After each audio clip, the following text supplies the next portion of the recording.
Вітаю вас! Сёння нядзеля 16 жніўня. У эфіры тэлеканала Віцебск інфармацыйная праграма «7 дзён». На працягу гадзіны падводзім вынікі адыходзячага тыдня. Нічога лішняга, толькі галоўнае. Асноўныя навіны вам прадставяць нашы корэспандэнты і я, Вольга Шмаргун.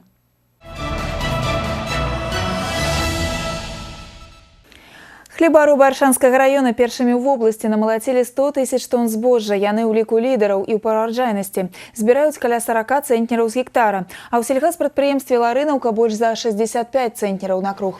Узначальвае спіс па намалоце збожжа Верхнядзвінскі район – 42 цэнтнера з гектара. У сярэднім жа ў вобласці ўраджайнасць збожжавых складае 33,4 цэнтнера з гектара, што вышэй мінулагодняга. Убрана 2/3 плошчаў, адведзеных пад збожжавыя і зернебабовыя культуры. Цёплае сухое надвор'е сёлета спрыяе аграрыям, якія дэманструюць высокі тэмп жніва. За дзень убіраюць да 5% плошчаў. Завяршаецца закладка збожжа ў закрамы. Сёлета дзяржзаказ па вобласці складае 153 тысячы тонн. Першымі яго выканалі хлебаробы Докшыцкага района. Яны здалі 8650 тонн. А праз 2-3 дні дзяржзаказ выканаюць усе гаспадаркі вобласці. Сярэдзіна жніўня, жніво ў самым разгары. Надвор'е спрыяе аграрыям і дазваляе ўбіраць збожжа практычна ў кругласутачным рэжыме. Навуковы падыход памножаны на дыктатуру тэхналогій і добрасумленную працу. Гэта формула дазволіла прадпрыемству Вусце Нацыянальнай акадэміі навук трывала ўваходзіць у тройку лідараў на жніве ў Аршанскім раёне. Тут адразу 2 экіпажы першымі ў вобласці намалацілі па 1000 тонн збожжа. Формула поспеху ў матэрыяле Любові Дзядзюры. Адрадзіць былую славу, стаць перадавой гаспадаркай, якой па плячы нават 100 цэнтнераў на круг. Менавіта такія задачы зараз стаяць перад рэспубліканскім унітарным прадпрыемствам «Вусце». Пра гэта гаварыў і старшыня Віцебскага абласнога выканаўчага камітэта Мікалай Шарснёў, калі віншаваў у гаспадарцы першых тысячнікаў. Совместная работа руководства Витебской области, Академии наук, и мы имеем в Устье первых тысячников. Причем в один день 2 экипажа. Это символично, когда молодежь подпирает наших профессионалов, наших опытных аксакалов. Значит, дело в надежных руках. Поспехи гэтай гаспадаркі відавочныя ўжо сёння. Действительно, Устье сегодня хорошие результаты показывает. Ведь валовый сбор зерна планируется не просто на 10, 15, 20% выше, а в 2 раза выше. Более 20 тысяч тонн планируется сбор зерна в Устье. Устье сегодня лидирует по заготовке кормов. Если в прошлом году на условную голову, входя в зимовку, в зимнестойловый период, Устье имело 12 кормовых единиц, то сегодня Устье имеет более 20 центнеров кормовых единиц. Што тычыцца сёлетняга жніва, то дырэктар прадпрыемства Фёдор Бацяноўскі называе некалькі складаючых поспеху, галоўнае з якіх высокая якасць работ и самаадданая праца аграрыяў. Меня радует то, что самоотверженный труд хлеборобов Аршанщины дает свои результаты. И то, что сегодня хлеб – это кульминационный пункт, как говорится, труда всех работников, начиная от спашки, сева, ухода и уборкой. Поэтому особое внимание обращаем на качество уборки и, безусловно, на темпы уборки. Великие планы у кіраўніцтва Вусця на будучыню.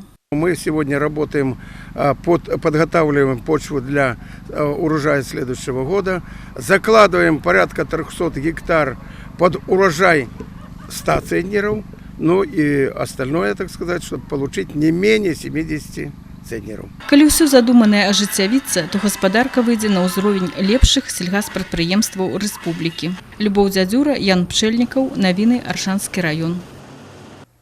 Не толькі уборкай хлеба, а і нарыхтоўкай насення элітных гатункаў занятыя зараз гаспадаркі вобласці. У іх ліку адкрытае акцыянернае таварыства «Рудакова», якое займаецца апрацоўкай насення азімай пшаніцы і яравога ячменю беларускай селекцыі. Зараз тут актыўна ўбіраюць азімую пшаніцу. У сярэднім да 55 цэнтнераў з гектара. Штодзень рудакоўцы намалочваюць да 800 тонн збожжавых. Прыкладна столькі ж за суткі праганяюць праз зернесушыльны комплекс. Тут зерне не толькі даводзяць да неабходнай вільготнасці, але і ачышчаюць. Спецыялісты гавораць, што ачышчанае зерне лепш пратраўліваецца, а значыць, дасць добры ўраджай на наступны год. В этом году, точнее даже с того года, мы начали делать ставку на пшеницу «Элегия». Она пришла у нас на смену копылянке. Вот, и показывает неплохие результаты. Я думаю, что вот семенные посевы где-то порядка 65 дадут центнеров. В то время как копылянка, она немного уступала, где-то порядка на 10-15 центнеров. Жніво на Віцебшчыне пераступіла свой экватар. І ў той жа час поўным ходам ідзе падрыхтоўка да самага яскравага свята працаўнікоў вёскі дажынак. Сёлета сталіцай фестывалю стане Талачын. Як горад рыхтуецца да сустрэчы герояў жніва, даведалася Святлана Макаева. У Талачыне работа кіпіць усюды. Каля 20 падрадных арганізацый, а гэта амаль 2000 чалавек, задзейнічана на будоўлях. Значная частка запланаваных да ўводу аб'ектаў практычна гатова, як гэта і прадугледжана графікам. Неабходныя карэктывы ўносяцца падчас пасяджэнняў штаба па падрыхтоўцы да фестывалю на чале са старшынёй абласнога савета дэпутатаў Александром Матясовым. Сегодня мы вступили уже в завершающую стадию. Практически по всем объектам стоит задача ввод 1 сентября. Ну и потом дальше дошлифовка, красочное оформление. Мы хотим хорошую сделать светодиодную иллюминацию центральной части, но это уже после 1 сентября, потому что основные строительно-монтажные работы мы до 1 сентября закончим, включая и вопросы благоустройства, ремонта улиц. Да фестывалю працаўнікоў вёскі амаль сотня аб'ектаў, так неабходных людзям, атрымае новае аблічча. І бальніцы, і школы, і жылыя кварталы, і гарадскія вуліцы. Але зараз першачарговая задача – падрыхтоўка да навучальнага года. Мы обязаны просто вести первую школу, вторую школу. Мы в ходе строительства очень много часто меняли проектные, но добавлялись. То полы появлялись, то стены. Поэтому, я думаю, не стыдно нашим деткам. И сейчас думаем, как купить новое оборудование в школы. На обновление города до Дажинок 2015 выделены сродки з некалькіх крыніц – районнага, абласнога і рэспубліканскага бюджэтаў. Увогуле звыш 170 мільярдаў рублёў. У агульную скарбонку таксама накіраваны грошы, якія жыхары вобласці зарабілі на суботніках. До этого были проведены субботники и республиканские, благодаря которому нам тоже также в рамках подготовки дожинкам оказана определенная помощь, областной субботник, из которого также выделены средства для благоустройства нашего памятного места, кургана Славы, который находится в городе непосредственно, приведение его в порядок, надлежащий вид. Талачын меняется и своей прыгажостью будет служить горожанам многие годы. Я оцениваю работу и строителя комплекса как хорошую. Уверен, что для жителей города Талачын этот день дожинок, предварительно 25 сентября, это будет большой-большой праздник. До этой даты необходимо завершить уборочную кампанию, закласть урожай у засеки, каб с добрым настроем сустрэць областное свято працаўнікоў вёскі. Светлана Макаева, Сергей Котов, новины, Талачынский район. Паралельна з уборкай пшаніцы аграрыі вобласці амаль завяршаюць церабленне лёну. З 11 тысяч гектараў, занятых пад гэтую культуру, ужо выцераблена каля 80%. І калі льнаводы зацікаўлены ў атрыманні валакна высокай якасці, то для супрацоўнікаў рэспубліканскага навуковага прадпрыемства «Інстытут Ільна» галоўнае сабраць багаты насенны матэрыял. Сёлета ўраджай лёну радуе аршанцаў. Выведзеныя гатункі беларускай селекцыі не саступаюць замежным аналагам. Пра дасягненне беларускіх спецыялістаў Інна Кірыенкава. Церабіць лён супрацоўнікі інстытута звычайна пачынаюць крыху пазней, чым у гаспадарках. Неабходна, каб паспела насенне. Несмотря на то, что в этом году были такие сложные метеоусловия, засуха и нехватка влаги, Тем не менее, семена вот выполнены, неплохая масса будет, то есть хороший будет семенной материал. Пашанцавала сёлета і на ўборцы. Сухое надвор'е дазваляе аграрыям працаваць увесь светлавы дзень. Валерый Голесеў дагэтуль 14 год адпрацаваў на ўборцы збожжавых і ўжо 6-й сезон займаецца церабленнем лёну. Заўважае, вельмі працаёмістая гэтая культура. Комбайн должен быть настроен. Если не настроишь, потерь много. Ну и лента, чтобы ровно лежала. Оборачивать плохо и прессовать плохо. Если без обмолота, можно 5 гектар в день убрать, а с обмолотом 3-3,5. Ураджай сёлета радуе навукоўцаў. Збіраюць насенне да 9 цэнтнераў з гектара, у той час як па рэспубліцы ідзе больш за 3-4 цэнтнеры. Супрацоўнікі інстытута займаюцца апрацоўкай гатункаў толькі беларускай селекцыі, а выведзены ім новы гатунак грант пераўзышоў усе спадзяванні. Новый сорт Грант, который вот буквально был районирован 2 года назад, вот это его посев, эти семена пойдут для размножения в республику. Вот за 2 года он уже успел занять, скажем так, очень неплохую площадь, порядка 550 гектар. Волокно хорошего качества и хороший урожай. И плюс, скажем так, для нашей республики, это немаловажно, он очень устойчив к полиганию. Пры спрыяльных пагодных умовах гэты гатунак дае да 15 цэнтнераў з гектара льновалакна. Летась яго апрабіравалі на сваіх палетках дубровінцы. У выніку атрымалі да 60% рэнтабельнасці. Спецыялісты заўважаюць, што тэхналогія апрацоўкі лёну сёння не саступае еўрапейскай, і гэтая культура вельмі перспектыўная. Узяць, да прыкладу, маслічныя гатункі. Каля 15 гадоў навукоўцы працуюць над іх стварэннем. У выніку перапрацоўкі можна атрымліваць прадукцыю для розных патрэб. Тое ж льняное масла, якое можа стаць брендовым продуктом Беларуси. В республике 1,5–3 тысячи гектар ежегодно где-то возделывается. Ну, в принципе, для того, чтобы обеспечить по самому минимуму республику, надо где-то 15 тысяч гектар. Мы тогда вот по минимуму. Ну, есть все возможности наработки научные, что мы можем сегодня делать и больше для того, чтобы выдавать его на экспорт. Праца па стварэнні новых гатункаў льна не спыняецца ні на дзень. У калекцыі навукоўцаў каля 800 узораў.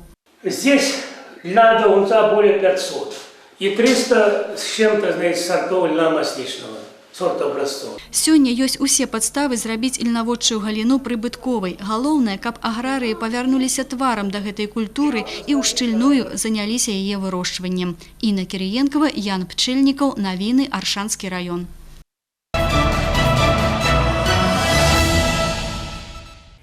Ньюсмейкерам на гэтым тыдні была спёка. За апошнія жнівеньскія дні ў Віцебску былі пабітыя 6 тэмпературных рэкордаў. Абсалютныя максімумы сутачных тэмператур перавышаны 9, 10 і 12 жніўня.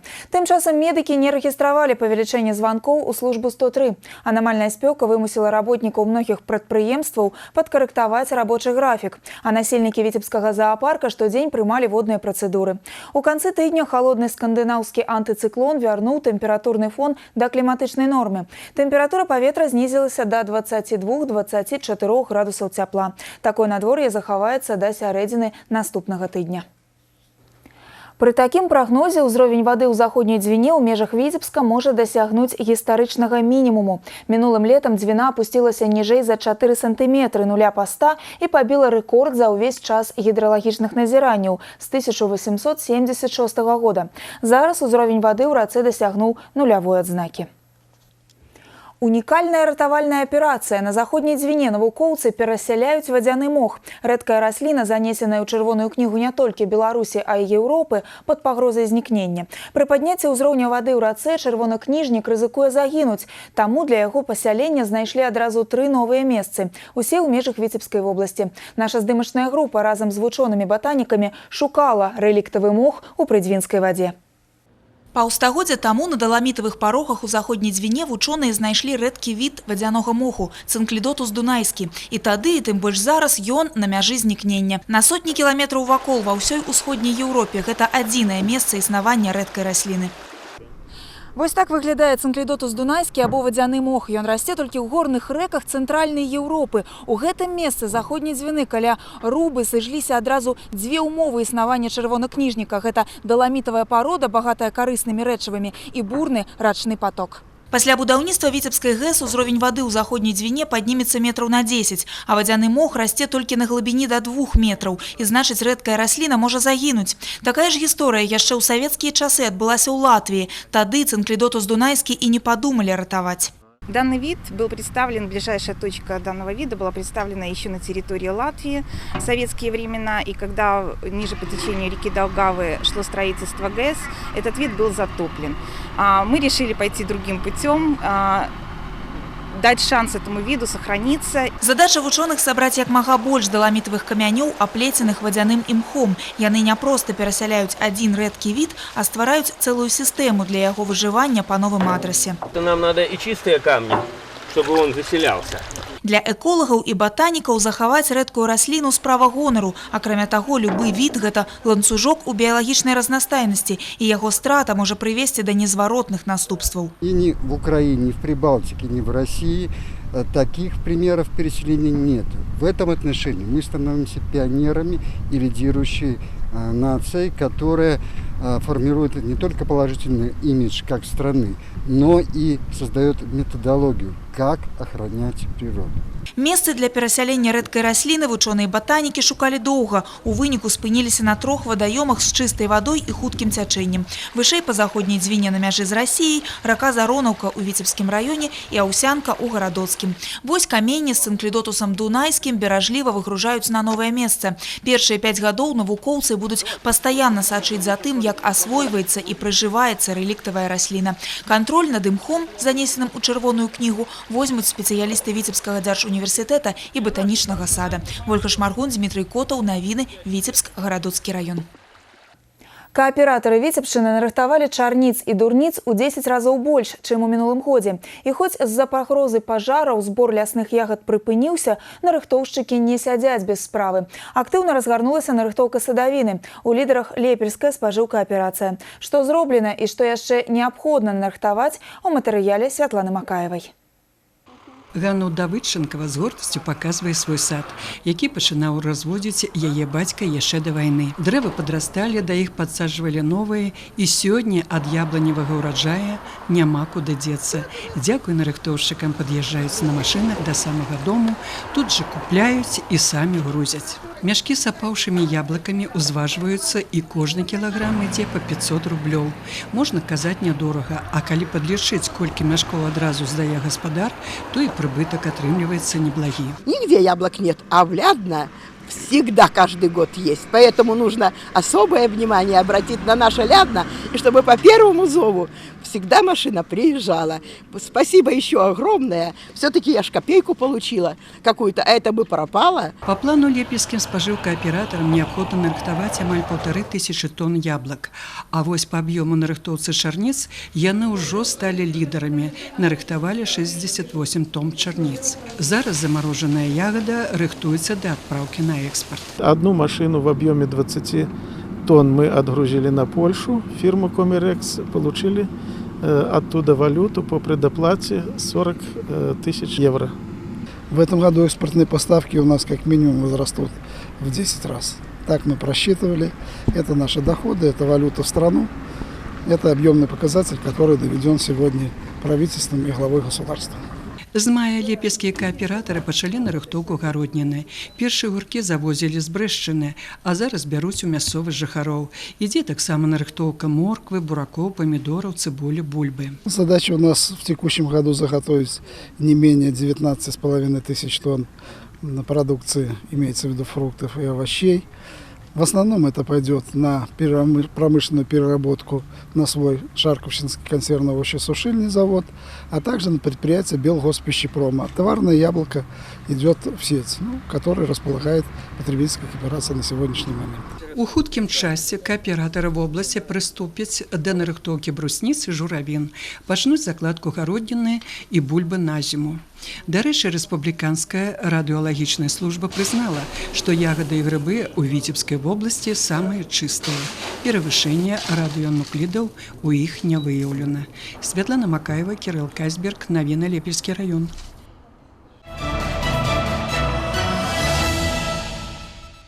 У Віцебскай вобласці тэрытарыяльнай камісіі па выбарах прэзідэнта Рэспублікі Беларусь ужо акрэдытавалі 80 назіральнікаў.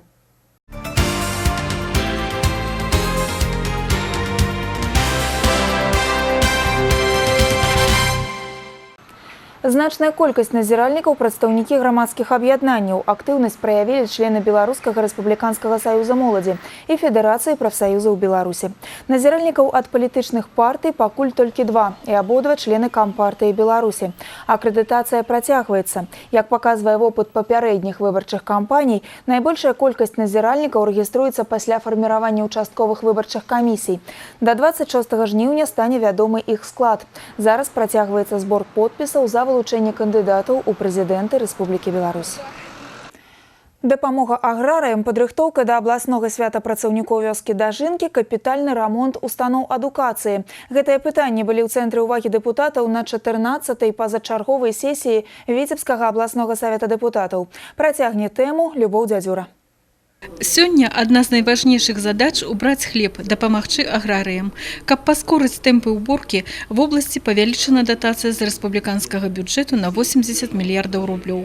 В соответствии с резолюцией главы государства от 10 августа 2015 года в Витебской области увеличивается сумма дотаций, подлежащая передаче в бюджет области, на 80 миллиардов рублей за счет соответствующего уменьшения субвенций из республиканского бюджета, предусмотренных на компенсацию удорожания калийных удобрений. Средства будут направлены в комитеты по сельскому хозяйству и продовольствию Волсполкома на финансирование текущей деятельности в виде субсидий для сельхозпроизводителей на закупку горюче-смазочных материалов в целях проведения уборочной кампании 2015 года в оптимальные агротехнические сроки. Грошы ўжо пачалі паступаць. Акрамя гэтага, 21 мільярд спонсарскай дапамогі сельгаспрадпрыемствам в области аказала адкрытае акцыянернае таварыства «Нафтан». Немалыя сродкі патрабуюцца і для падрыхтоўкі талачына да дажынак. На гэтыя мэты таксама былі выдаткаваны дадатковыя сродкі. Управление жилищно-коммунального хозяйства внесло предложение выделить за счет средств, предусмотренных в областном бюджете, благоустройство населенных пунктов и капитальный ремонт улично-дорожной сети 2,6 миллиарда рублей Колочинскому райисполкому на проведение работ по текущему ремонту объектов благоустройства, капитальному текущему ремонту улично-дорожной сети и реконструкцию центральной площади города Колочина. Эстафету свята працаўнікоў вёскі ў 2016 годзе прыме сянно. Улічваючы гэтыя абставіны, а таксама стан з водазабеспячэннем раённага цэнтра, мільярд рублёў будзе дадаткова накіраваны ў сянно. Предлагается внести в приложение номер 1 к инвестиционной программе Витебской области на 2015-2016 годы следующие объекты. Первый объект – водоснабжение квартала индивидуальной застройки в городе Сенно, улица Пятаковича, первый переулок Печурина, улица Красноармейская, улица Леонова, переулок 2-3 Красноармейский, включая проектно-изыскательские работы. Второй объект – строительство водопровода по улице Мичурина, улице Набережной в городе Сенно, включая проектно-изыскательские работы. Дэпутаты абмеркавалі таксама ход мадэрнізацыі цеплавых пунктаў Ульскага дзяржаўнага прафесійнага ліцэя сельскагаспадарчай вытворчасці і падрыхтоўкі навучальных устаноў в области да новага навучальнага года. Любоў Дзядзюра, Александр Прыстаўка, навіны Віцебск. У Віцебскай вобласці створаная база дадзеных прадпрыемстваў, якія маюць намер больш цесна супрацоўнічаць з Расійскай Федэрацыяй. У спіс увайшлі прадстаўнікі 60 прадпрыемстваў рэгіёна. Усе яны члены абласнога саюза наймальнікаў. Профіль айчынных вытворцаў разнастайны, ад будаўнічай сферы да мяса-малочнай прамысловасці. Да таго ж кожны прадстаўнік базы дадзеных мае так званую анатацыю па накірунку сваёй дзейнасці. Рынок России был, есть и будет. И этот рынок в связи с санкциями сейчас оживился. Мы заключили соглашение сейчас уже с 11 регионами Российской Федерации. И мы, благодаря этой базе данных, продвигаем туда наши предприятия. Завод як 3D-прынтер. Унікальнае прадпрыемства па вытворчасці металаканструкцый ствараецца ў вёсцы Фарынава, што ў Полацкім раёне. Гэта поўнасцю аўтаматызаваная вытворчасць нестандартных вырабаў для будаўніцтва. Дастаткова загрузіць у праграму чарцяжы і абсталяванне зробіць любыя дэталі. Пры гэтым для абслугоўвання такіх станкоў патрэбная невялікая колькасць работнікаў. У новае прадпрыемства ператвараецца былы комбінат сельскага домабудавання. В данном предприятии заложен комплексный подход. В чем он заключается? Он заключается прежде всего в интеграции программного обеспечения, которое здесь используется, проектирования, конструирования с использованием 3D-моделирования. И это все увязано с основным технологическим оборудованием. То есть, если проводить аналогию, на сегодняшний день оборудование, простыми словами, оно понимает те модели, которые мы закладываем на стадии проектирования, и исключает какие-то дополнительные трудоемкие операции для подготовки производства. На предприятии также внедрено ERP-программное обеспечение, которое оно оказывает колоссальное влияние на существенное снижение трудозатрат в процессе подготовки производства. Сумеснае беларуска-расійскае прадпрыемства «Новополоцкі завод тэхналагічных металаканструкцый» уваходзіць у склад міжнароднага холдынгу «Прамбуд». Магутнасць прадпрыемства складзе 1000 тонн прадукцыі ў месяц.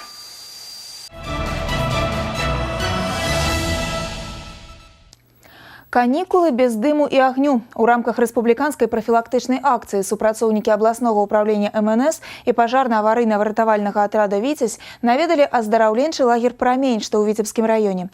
На гэты раз ратаўнікі гаварылі з дзецьмі не пра пажары, а пра правілы паводзінаў на вадзе, што асабліва актуальна падчас летняга адпачынку. З пачатку лета ў вобласці патанулі 5 дзяцей.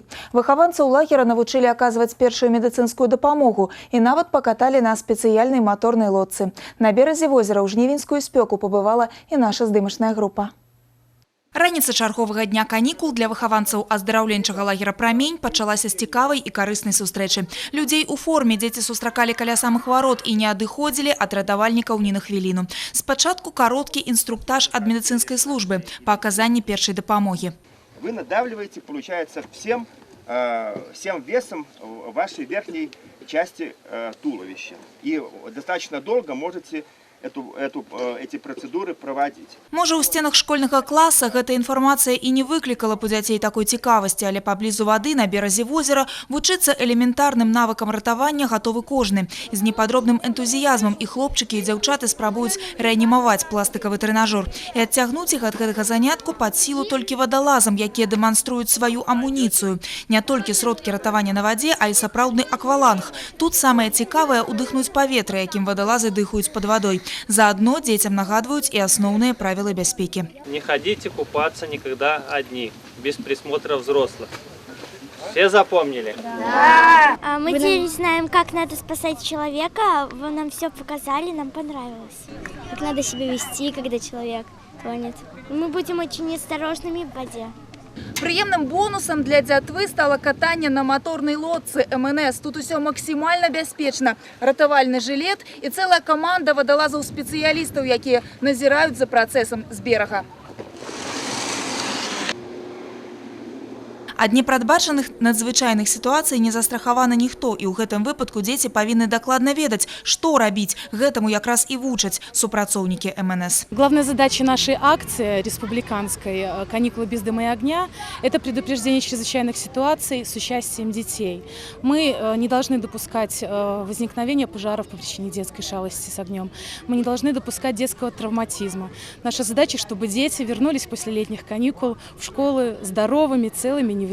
Паколькі самы эфектыўны спосаб навучання дзяцей гэта гульня, то менавіта гэты метад ратаўнікі і ўзялі на ўзбраенне.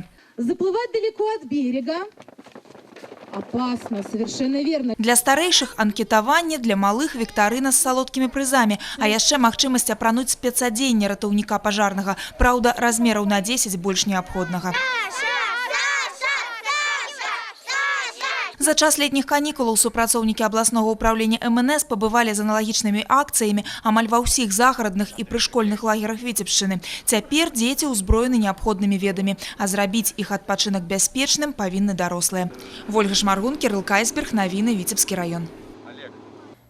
Пабіць 5 сусветных рэкордаў удалося віцебскім спартсменам на чэмпіянаце свету па пажарна-ратавальным спорце, які праходзіў у Гродна. Нашы землякі прывезлі са спаборніцтваў 15 камплектаў узнагарод. Як сустракалі пераможцаў калегі, раскажа Александр Камович. 12 золотых, 1 срэбраны и 2 бронзовые медали, 5 сусветных рекордов. Витебские спортсмены унесли великий уклад у скарбонку сборной Беларуси на чемпионате свету у Гродно. Такі вынік – гэта плённая праца трэнераў, сумленная падрыхтоўка самих спортсменов и жаданне стать лепшими. Такие перамоги кранают сердце нават самых мужных ратаўнікоў. Мне довелось побывать на этом чемпионате мира. Я просто... Вот они сейчас стоят, а меня перехватывает и дух, и дыхание, и слезы. Потому что я смотрел, как они соревновались. Они соревновались в жесточайших условиях. Команды, которые участвовали там, спортсмены, сборная Чехии, сборная Российской Федерации, это основные были конкуренты во всех видах соревнований. Конечно, и Министерство по чрезвычайным ситуациям, и руководство нашей страны рассчитывало на то, что да, Беларусь завоюет определенное количество наград. Но чтобы столько... У каманде дзяўчат і юніёрак абсалютнай чэмпіёнкай свету стала Кацярына Богданова. Яна заваявала 5 золотых медаляў. Дарэчы, 2 з іх з сусветным рэкордам. Кацярына показала вышэйшы вынік. Перасягнуць яго ўжо немагчыма, толькі паўтарыць. Пригласили попробовать, понравилось, начала заниматься. Почти 1,5 года уже. Не было тяжело, не думала ни о чем, просто бежала на свои силы и все.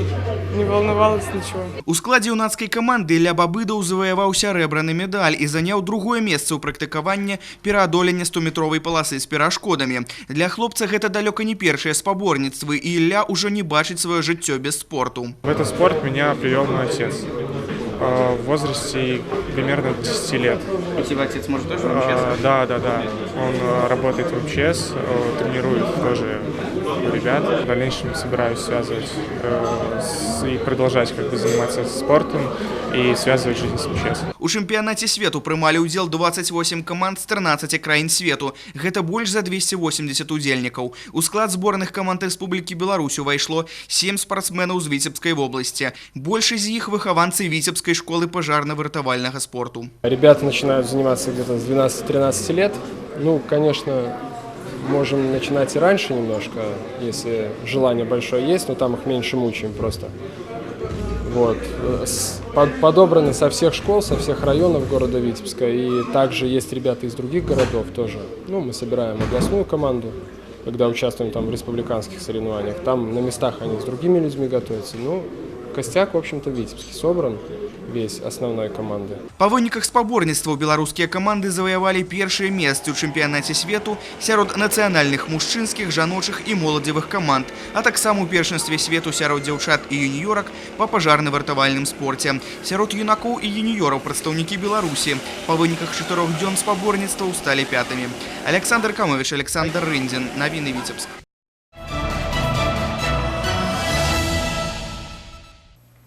На гэтым тыдні прайшоў мядовы спас. Першыя праводзіны лета. Пачалася восень. Ночы сталі даўжэйшымі і халаднейшымі. Пчаляры завяршылі збор ураджаю, а ў праваслаўных пачаўся ўспенскі пост. У гэты дзень вернікі асвяцілі мёд новага ўраджаю, а пчаляры частавалі ўсіх жадаючых свежым мёдам, каб атрымаць багаты ўраджай у наступным годзе. Дарэчы, сёлета ўраджай парадаваў аматараў мёду. Занимаюсь пчеловодством более 40 лет. В этом году урожай хороший меда. Привезли непосредственно мед донник, иван-чай, липа отлично очень цвела и был хороший медосбор. Я всегда хожу в Федьков, а сегодня медовый спас. Я должна была обязательно купить мед. Для того, чтобы и внуков угостить, и самой покушать. Даже правнуки есть у меня. Вот всех я приду сейчас домой, свечку зажгу, медик на стол и будем кушать. У Полацку расфарбавалі дрэвы. Амаль 3 дзесяткі выпускнікоў летняй школы мастацтваў з Полацка, Браслава, Віцебска і нямецкага Нінбурга зрабілі ствалы дрэў у цэнтры горада палотнамі сваіх карцін. Александр Камович назіраў, захапляўся і упэўніўся, ніводная расліна не пацярпела. Упрыгожыць гарадскія дрэвы графічнымі арнаментамі. Такі выпускны экзамен прыдумалі для сваіх падапечных настаўнікі Полацкай летняй школы мастацтваў. Месцам для вернісажу арт-праекта стала цэнтральная алея на праспекце Франциска Скарыны. Так што паназіраць за перформансам змаглі ўсе жадаючыя. Мы решили вот так дружно выйти на улицу и разрисовать деревья, которые находятся недалеко от нашей школы, в аллее на проспекте. чтобы просто почувствовать, как можно работать с объектами природы, создавать арт-объекты на основе природных форм и использовать элементы графического орнамента, графических узоров. Ну, поскольку мы здесь работаем с молодежью, то основное это общение, их знакомство и контакты, чтобы они могли оторваться на какое-то время от компьютера. Графіка ад грэчаскага пісьмовай пішу від выяўленчага мастацтва, які выкарыстоўвае ў якасці асноўных выяўленчых сродкаў лініі, рыскі, плямы і кропкі. У сучаснай графіцы колер можа быць не менш важным, чым у жывапісе. Тэматыкай сёлетняга праекта летняй школы мастацтваў стала графіка, дзе юныя мастакі з Віцебска, Браслава, Полацка і нават Германіі паказалі сваё бачанне традыцыйных і новых матываў. Дарэчы, на вось такую прыгажосць спатрэбілася каля 10 кілаграмаў фарбы. Даведацца нешта новае, пазнаёміцца з іншымі ўдзельнікамі. Юная мастачка з Полацка Дар'я Ганчук 3-й год займаецца ў летняй школе і ў гэтым годзе прыклала пэндзель да таго, каб свет стаў ярчэй. Мне кажется, это очень интересно, познавательно, знаешь много нового, новые знакомства, люди. Графики, мне нравится то, что можно как бы через узоры, которые ты сам придумываешь, выразить себя. Мастакі з Нінбурга ўдзельнічаюць у летняй школе з яе заснавання. Яны прыўносяць яркі нямецкі каларыт у работу праекта. Стыль нямецкіх мастакоў адрозніваецца ад таго, як бачыць графіку беларуская моладзь. Наогул графіка была тэмай усяго праекта, і таму з дапамогай ліній, плям, рысак мы спрабавалі перадаць свае пачуцці, уражанні.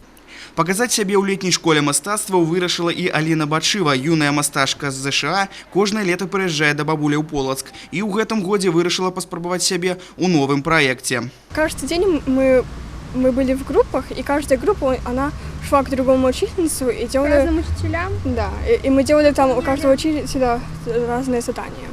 Мне понравилось, что мы смогли это все на улице делать, и что тут люди проходили, и тут были еще... Маленькие дети. Да, тут маленькие дети пришли, и они тоже начали там на дерево сзади нас рисовать. Кілаграмы пабелу і гуашы спатрэбіліся для рэалізацыі такога пленэру. Толькі замест палатна – дрэвы. Арганізатары арт-праекта спадзяюцца, што малюнкі будуць радаваць і здзіўляць жыхароў і гасцей Полацка хаця б некалькі месяцаў, пакуль фарбу не змые дождж. Александр Камович, Кирилл Кайсберг. Навіны, Полацк. Сваю лінію жыцця на персанальнай выставе прадставіў фотограф Александр Артем'еў. Адкрыццё экспазіцыі прайшло ў Віцебскім краязнаўчым музеі. Такая маштабная выстава, каля 70 работ, у фота мастака праходзіць упершыню. Тут прадстаўлены здымкі, зробленыя за апошнія 16 гадоў. Яны аб'ядналі ў сабе гарадскія пейзажы і святы, дзіцячыя эмоцыі і паўсядзённае жыццё людзей. Здзіўляюць новыя ракурсы, якія раскрываюць Віцебск з незвычайнага і невядомага боку. Здесь фотографии Витебска, воздухоплавание, люди, дети, витебчане. Мне кажется, что выставка позитивная. Я думаю, что можно судить по фотографиям в моем отношении к городу. Шикарный, добрый, позитивный город, в котором хочется творить, жить и радоваться жизни. У госці да міфічнага цмока у Лепелі прайшоў фестываль самабытнасці і міфалогіі. Амаль казачны культурна-турыстычны форум правялі на беразе возера. На свята прыехалі больш за 3000 удзельнікаў і гасцей з Беларусі, Расіі, Літвы, Латвіі, Славакіі і Кітая. Наша здымачная група завітала да цмока. Летом на адпачынак сюды прыязджаюць турысты нават з замежжа. Вабяць не толькі пясчаныя пляжы і прыгожыя краявіды. З возерам звязана цікавая легенда аб цмоку, які быццам бы жыве на яго дне. Любіць вельмі дзяцей. Ён паказвае ім месцы, дзе можна купацца, абараняе іх, абараняе маладыя сем'і і вельмі карае, калі людзі разбэшчаныя. Вось ён легендарны лепельскі цмок. Скульптуру на беразе возера усталявалі 2 гады таму падчас святкавання Дня горада. Герой міфу, брэнд райцэнтра і сімвал фестывалю, які ў Лепелі прайшоў ужо ў другі раз. І ўпершыню ў статусе міжнароднага. На свята самабытнасці міфалогіі прыехалі госці з Беларусі, Расіі, Латвіі, Славакіі і Кітая.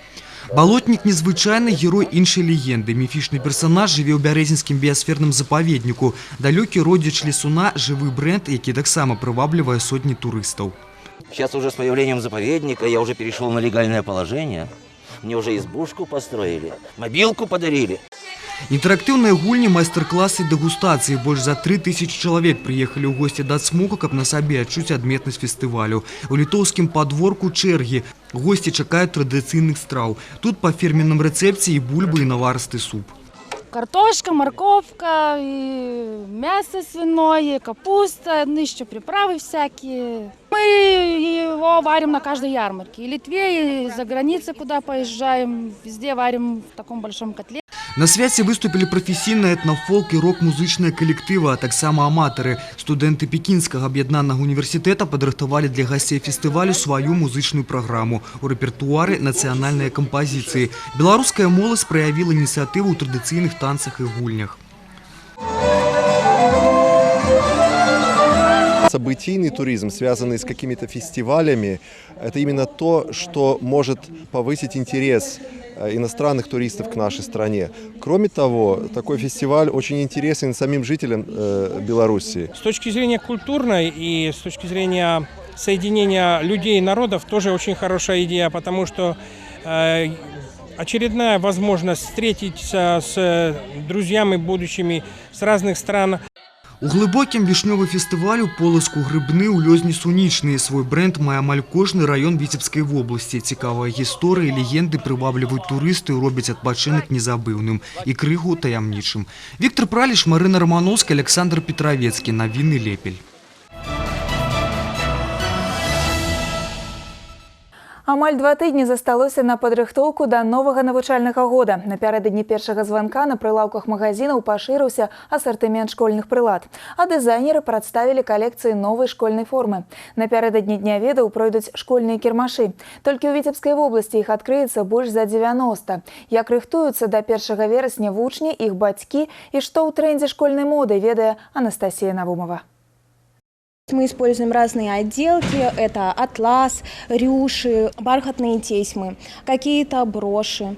Для мальчиков, в принципе, это вариант взрослого мужского костюма.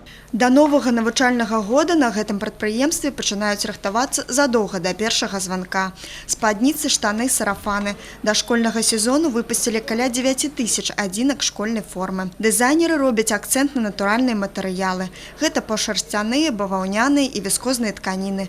У гэтым годзе ў трендзе класіка, строгія касцюмы з цёмных тканін. Сярод новых прапаноў пінжакі для хлопчыкаў з натуральнай воўны. Размерный ряд – это младшая школьная группа, то есть это с 1 по 4 класс. Немаловажным являются различные отделочные элементы, такие как, вот, например, мы делаем сочетание тканей, используем такой элемент, как налокотники, трикотажные воротнички. То есть это не только красиво и модно, но в то же время это очень удобно. Пакупнікі Беларусі і Расіі ўжо ацанілі зручнасць і арыгінальнасць такіх камплектаў адзення. Уся лінейка віцебскіх вытворцаў шырока прадстаўлена ў гандлёвай сетцы. У віцебскім універмагу толькі школьнай формы больш за 70 моделей. Для мальчиков можно приобрести как отдельно костюм, пиджак, брюки, так и костюм, сорочку, дополнить галстуками и ремнями. Скидки проводятся совместно с поставщиками, производителями товара, производятся и сейчас, и на трикотажные изделия, и на некоторые швейные. 7-гадовы Дзіма ў гэтым годзе пойдзе ў 1 клас. Для сям'і падзея, таму набыццё школьных прылад і формы не сталі адкладваць. З радасцю выбіраюць ранец, пенал, шыткі, ну и, конечно ж, костюм.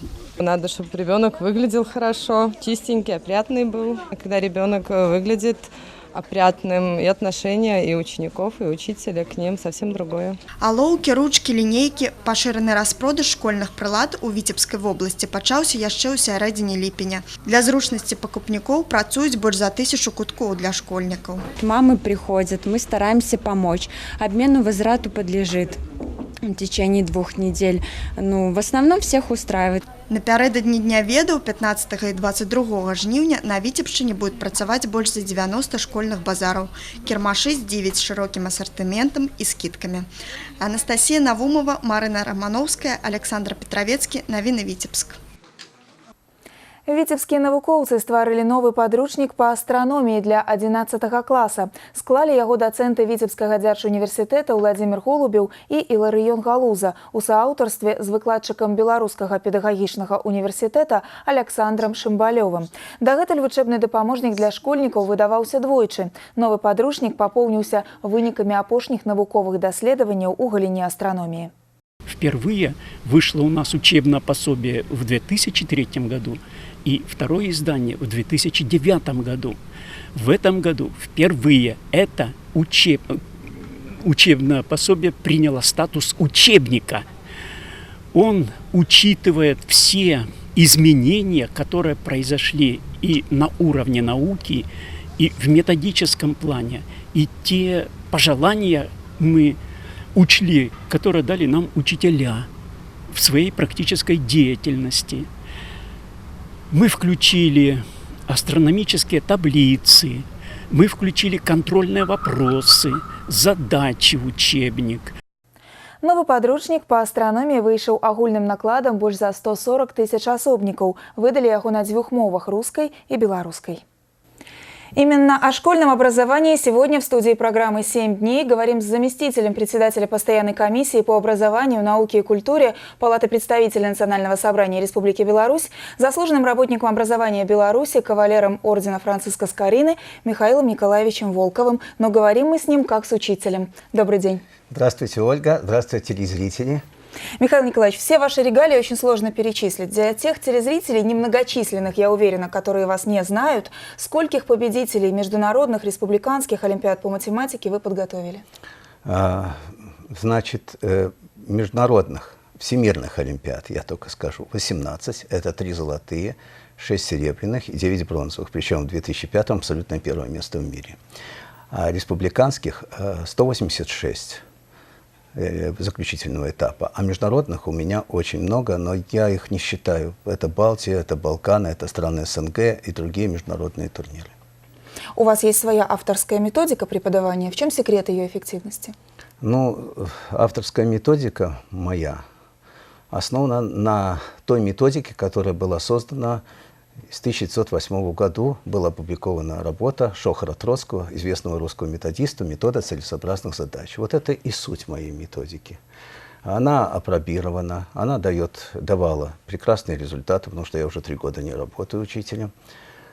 На выставке ВДНХ СССР в разделе «Наука и образование» за разработку внедрения тем отбор рациональных методов обучения как средство активизации познавательной деятельности учащихся и взаимодействия психолого-педагогической теории и практики я получил диплом Академии Олимпиад наук СССР 1 степени.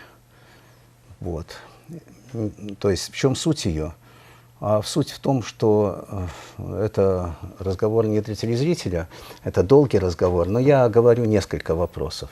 Значит, когда мы хотим видеть личность нашу на выходе со школы, мы должны понимать, какую же личность мы хотим видеть. Мы хотим видеть личность, которая, выйдя за пределы школы, может самостоятельно добывать знания при работе с учебником, при работе с компьютером, при общении с другим человеком. Уметь переводить эти знания на себя и переводить в практическую деятельность.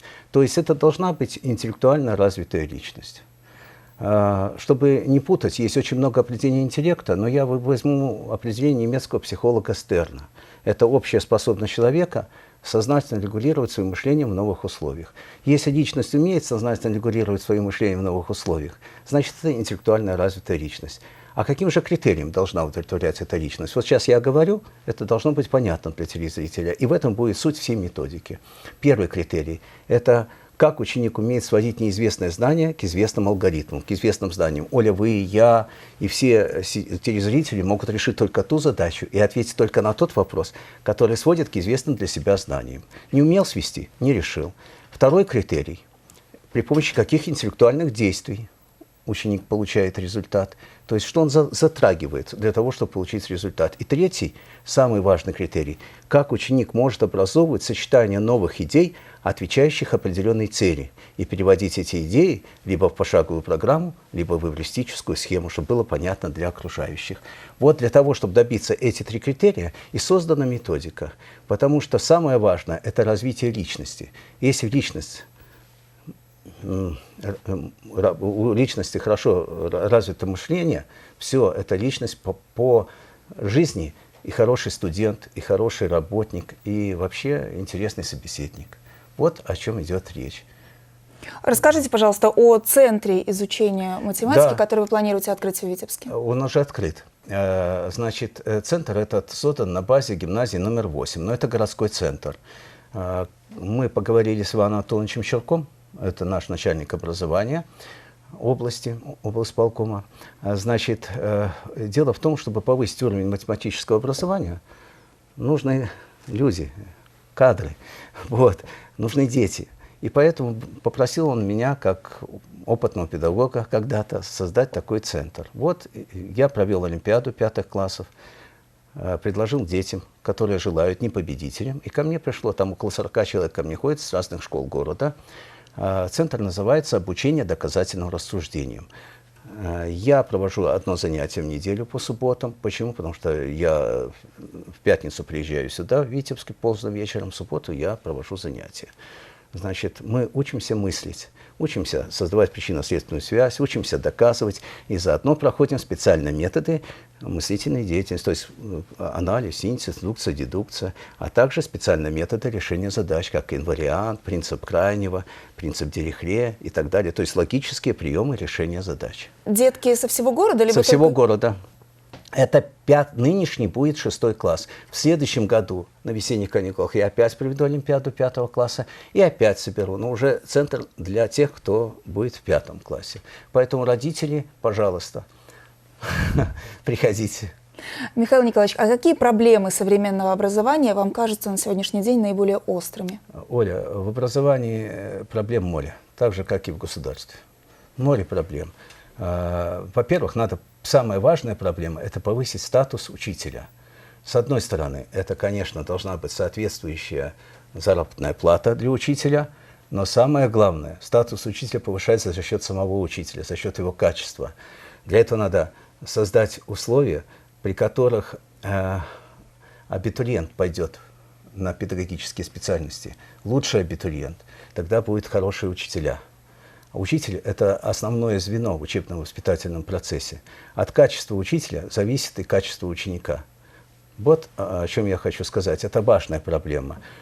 Конечно, есть проблемы и программ, и учебников, и других составляющих образования. Но самая важная проблема – это создать хорошего учителя. Вот когда появляется учитель, решаются все проблемы. Я работал в том же государстве, в котором работают многие из нас. Я, скажу вам честно, почти никаких проблем не испытывал. У меня всегда был результат. Начиная с сельской школы, где я 6 лет отработал, и заканчивая гимназией номер 8. И Лужеснянской гимназией тоже. Я до 2008 года работал в Лужеснянской гимназии. Подготовил там 4 победителей мировых олимпиад и 32 победителей республиканской. Поэтому, то есть, где я не работал, у меня всегда был результат. Я говорю о том, что учитель определяет, человеческий фактор определяет все. Возьмем, например, учительницу первой гимназии Моралину Аллу Алексеевну. Она же тоже работает так, как и другие учителя, но у нее постоянный результат. То есть она постоянно лидирует на биологическое направление. Вот о чем речь идет. Хотя очень важно, я бы отметил, это то, что 2 идеи, которые в этом году Министерство образования озвучило. Идею первую уже внедряется, это профильное обучение. Но я надеюсь, что это будет новый вид профильного обучения, а не тот, который был до того, как его отменили. Жалко, что его отменили, но он не давал результата. И если повторять то профильное обучение, опять результата не будет. А я думаю, будет другое профильное обучение, более качественное. Вот. И вторая идея, которую отметил министр образования Республики Беларусь Журавков, это создание непрерывного образования, которое позволит учащимся профтехобразованию непрерывно перейти от уровня этого образования к уровню бакалавра. Потому что нам сейчас нужен рабочий с мышлением инженера. Нам не нужен рабочий, который просто стучит или мажет, или высокой красит. Квалификации. Высокой квалификации. Потому что модернизируется промышленность, вводятся наукоемкие технологии, и нужен другой рабочий. И если это сделает, вот этот переход, идея, если это будет выполнено хорошо, качественно, то престиж профтехобразования поднимется. При этом сразу меняется и престиж среднего образования, потому что не будет валовый переход от 9 класса в 10, а в 10 будут учиться мотивированные дети, и тем самым решится проблема профильного обучения очень качественно. То есть очень многие вопросы решатся. Кстати, в последнее время Министерство образования применяет такие идеи, которые как раз немного исправляют то, что было допущено при том реформировании негативного.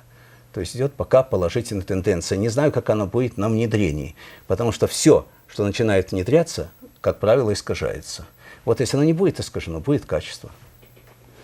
Образование в целом и о изучении науки, которое ум в порядок приводит. Сегодня в студии программы «7 дней» мы говорили с депутатом Палаты представителей Национального собрания Республики Беларусь Михаилом Николаевичем Волковым. Спасибо. Пожалуйста.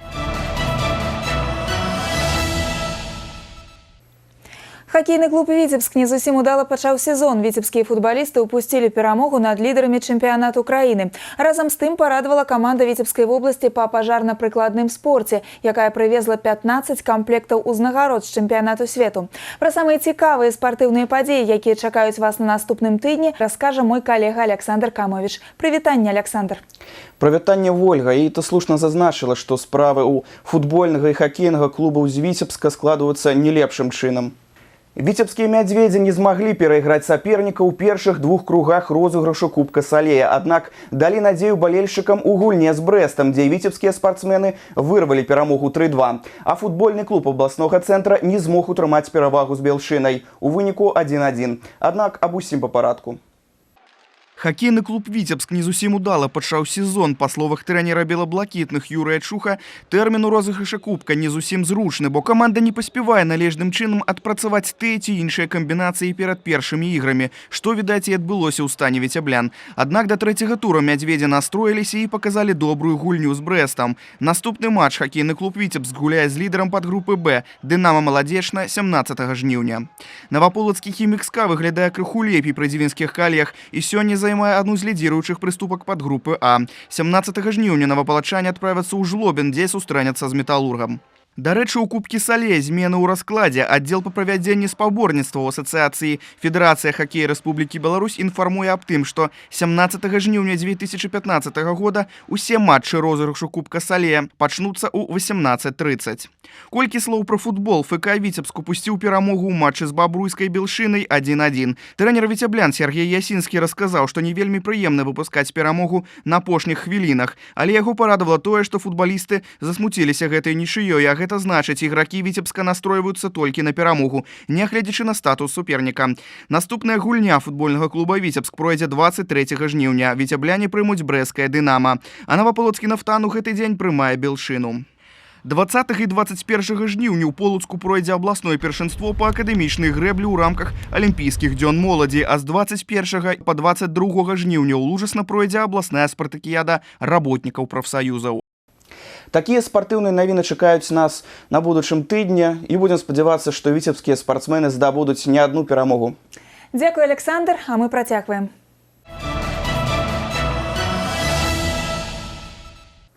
У віцебскім зоапарку чарговае нечаканае папаўненне. 3 тыдні таму нераўнадушныя людзі прынеслі сюды пару маленькіх саколікаў. Як расказалі ў заасадзе, птушаняты былі знойдзены на месцы разбуранага гнязда. Зараз навасёлы адчуваюць сябе нядрэнна. Аднак, улічваючы тое, што трапілі яны ў рукі чалавека ў малым узросце, узняцца ў неба птушкам не ўдасца. Звыклыя, што называецца, да цяплічных умоў, у дзікай прыродзе выжыць яны не змогуць. Всегда лето оно очень богато на птенцов всяких разных. Вот в этом году особенно много было соколиных, то есть это были пустельги. Вот. И вот сейчас у нас чеглаки, 2 чеглака, которые к нам прибыли еще, они были в пуху. Вот мы их выкормили. Сейчас они такие. 2 из ларца одинаковые с лица, абсолютно одинаковые. Вот. Ну, уже начали сами питаться, поэтому я так думаю, что очень скоро увидят их люди в экспозиции. Удачы і толькі добрых навін вам на наступным тыдні. Я развітваюся, гэта была выніковая праграма «7 дзён». Сустрэнемся роўна праз тыдзень на тэлеканале «Витебск».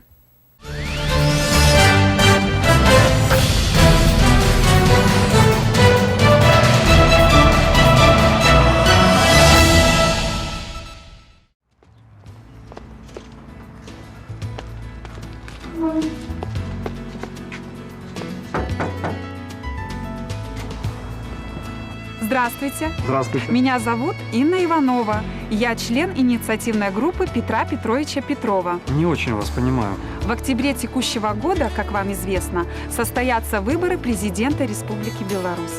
Петра Петровича Петрова мы считаем достойным кандидатом, потому предлагаем вам поставить свою подпись за его выдвижение в этом качестве.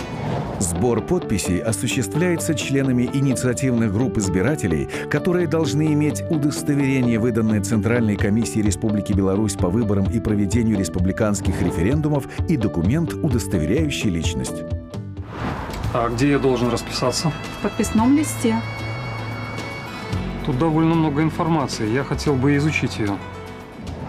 На лицевой стороне подписного листа должны быть указаны сведения о лице, в поддержку выдвижения которого собираются подписи, и о члене инициативной группы. Хочу отметить, если подписной лист заполняет член инициативной группы, а не сам избиратель, в графе 6 дату внесения подписи избиратель ставит собственноручно и обязательно расписывается в графе 7. Пожалуйста. Могу еще несколько раз заполнить? Нет, это запрещено. Избиратель имеет право поставить подпись в поддержку выдвижения нескольких кандидатур, но в поддержку одной и той же кандидатуры только один раз. Сбор подписей в поддержку лиц, предлагаемых для выдвижения кандидатами в президенты Республики Беларусь, проводится в период с 23 июля по 21 августа 2015 года.